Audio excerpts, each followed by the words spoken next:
Hello दोस्तों, आपने अक्सर अपने दोस्त, रिलेटिव किसी न किसी मुंह से ज़रूर सुने होंगे कि अच्छे कर्मों का फल बुरा क्यों मिलता है। क्या कारण है जो अच्छे लोग अच्छे काम करते हैं उनके साथ बुरा होता है। कुछ ना कुछ तो वजह ज़रूर होगा। आज इसी पे मैं एक छोटी सी कहानी आप सभी के समक्ष लेकर आया हूँ। गांव का एक युवा शिष्य अरुण हमेशा सोचता था, क्यों भला अच्छे लोगों को दुख ही मिलता है। जो दूसरों के लिए जीते हैं वही संघर्ष में फंस जाते हैं, और जो धोखा देते हैं वो ऐशो आराम से जीते हैं, लग्जरी गाड़ी से चलते हैं, बड़ी बड़ी बिल्डिंगें में रहते हैं। क्या कारण है, इसकी वजह क्या है? यह प्रश्न उसके दिमाग में बार बार घूमता था। यही प्रश्न अपने गुरु स्वामी आनंद राम से करता है। गुरु मुस्कुराकर कहते हैं, बेटा, यह प्रश्न जीवन का सबसे कठिन प्रश्न है। उत्तर पाने के लिए तुम्हें अनुभव करना होगा। आओ मैं तुम्हें कथाओं और लोगों के जीवन से समझाता हूँ कि इसकी वजह क्या है। गांव में एक किसान था, राम दयाल। वह ईमानदार, मेहनती, दयालु था। वह भूखे को रोटी खिलाता, पड़ोसी को मदद करता, कभी किसी से कटु वचन नहीं बोलता, सदैव दूसरों को मदद करता। लेकिन लगातार 3 साल उसकी फसल सूखा पड़ गई, बाढ़ में नष्ट हो गई, कर्ज बढ़ गया, परिवार को भूखे रहना पड़ रहा है। ऐसी दयनीय स्थिति होगी जैसे उसने लगा बहुत बड़ा पाप किया हो। अरुण बोला, देखा ना गुरुदेव, यह अन्याय है। यह आदमी इतना अच्छा है फिर भी दुखी है।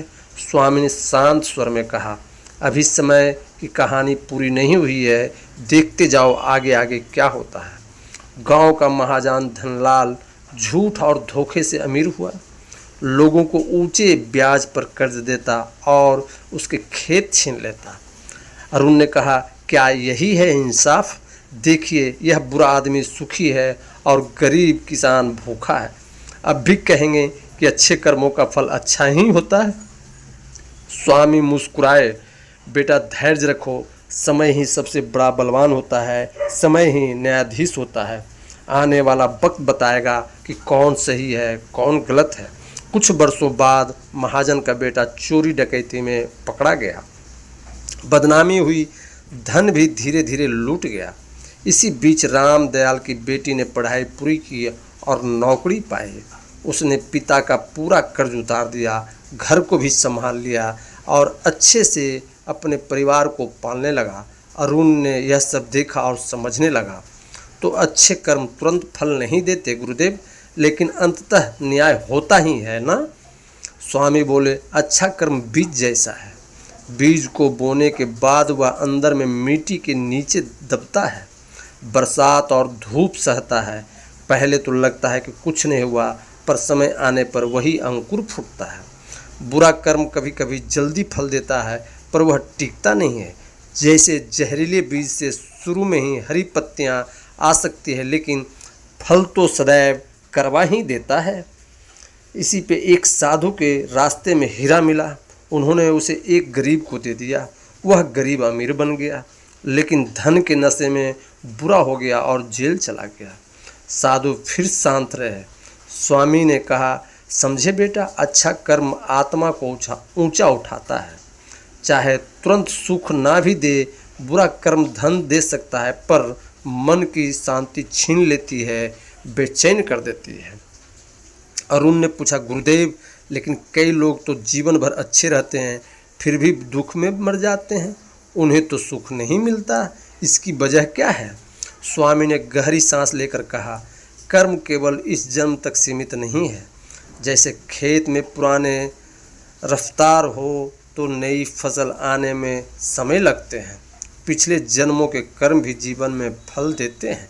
इसलिए कभी कभी अच्छे लोग दुख पाते हैं, पर वह आत्मा की शुद्धि के लिए होता है, क्योंकि अगले जन्म में वो सही अच्छे जीवन जी सके।